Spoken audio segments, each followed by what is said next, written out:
Hi, I'm Crystal. Last time we talked about speed and efficiency tips for making these Christmas cards using a stamp and a layered coloring stencil. And I thought we'd look at this time some ways to step up the card. So I made a quick list of all the ways I could think of, and I have tried them out so you can see what they look like, and you don't have to try all of them. You can just learn from my mistakes. So one of the first things I tried was putting a little bit of embossing glaze over the berries, and this did not work very well. The glaze is fine, but my application of the Versamark through the stencil was not fabulous, so I rejected that. Next, I considered using some ribbon around the card. I tried out some gold thread, some baker's twine, some plain twine, some velvet ribbon, and some mini rickrack that has a little gold speckle in it. And the ribbons were lovely, but I decided I did not like that, so I rejected that. Then I tried some ink blending on the embossed layer. And so I put the ink onto the embossing folder, and I have seen some lovely tutorials where this just looks fabulous, but I could not get that to work. So this is the ink on the debossed portion, and you can see that just looks busy and terrible.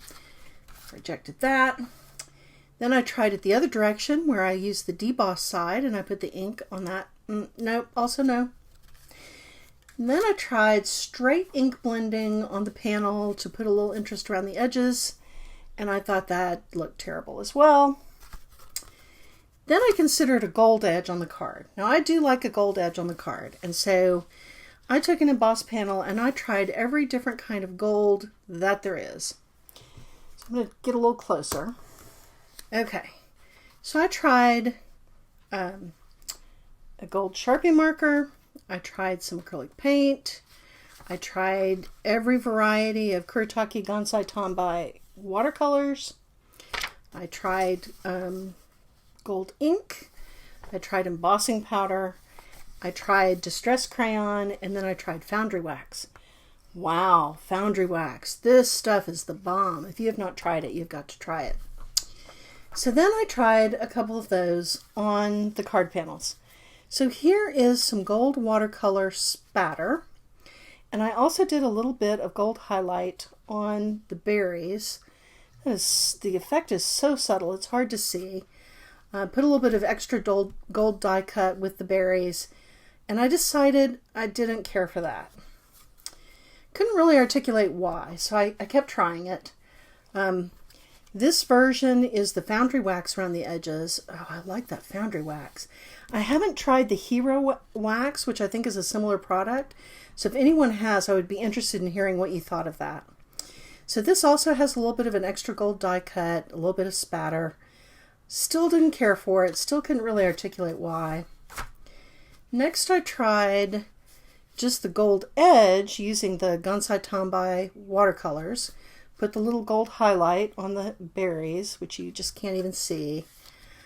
And I decided at this point that what I didn't like about it was that this was a little too rustic and casual compared to the formality of the embossing folder. And so I rejected this version. Then I tried die cutting the back panel again, and I decided I did like kind of watercoloring the leaves out to the edge of the leaves, so you can see how the green goes all the way out versus the white edge on this version. And I put some glitter glue on the berries, and the glitter glue that I used was Stickles. You can see that a little bit. But of course they sell glitter glue at the dollar store, so decided I liked that part, didn't so much care for the extra die cutting. Tried the watercolored leaves and a little bit of glitter glue, and that was pretty good. That was getting closer to what I wanted. Save that one. And then I tried a little extra vellum die cut and glitter glue, also good. Here's a better color combination with the watercoloring out to the edge of the leaves plus the glitter glue on the berries. Better color combination between the ink on the leaves and the background. Thought that was good. Now I tried some other backgrounds. So instead of using a green background, I tried a pink background. That's not bad. I've still got the watercoloring. I've still got the glitter glue. Thought that was pretty good. I also tried some plain backgrounds. This is a plain card with gold watercolor. Decided that was not the way to go.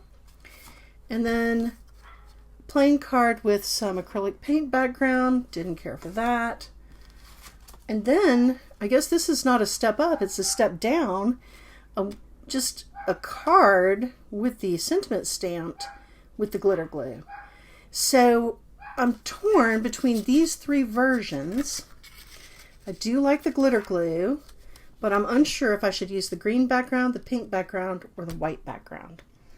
So, but I think my Christmas card is going to be one of these three things. Now, after stepping up the card a little bit, I also want to pay some attention to the envelopes. So you can stamp the envelope using the same stamp set. So you can see that this is the stamp from this, just stamped on the envelope in hybrid ink, so it'll be waterproof when it goes to the mail. Or you can stamp using a different stamp set. This is cute. It's got a mailbox wrapped in holly and bells. But I think I would feel compelled to color this with colored pencils or something. Could also use just a snowflake. I thought that looked good. Or just decorate the flap of the envelope with some washi tape. So those are all my ideas for stepping up your Christmas cards just a little bit.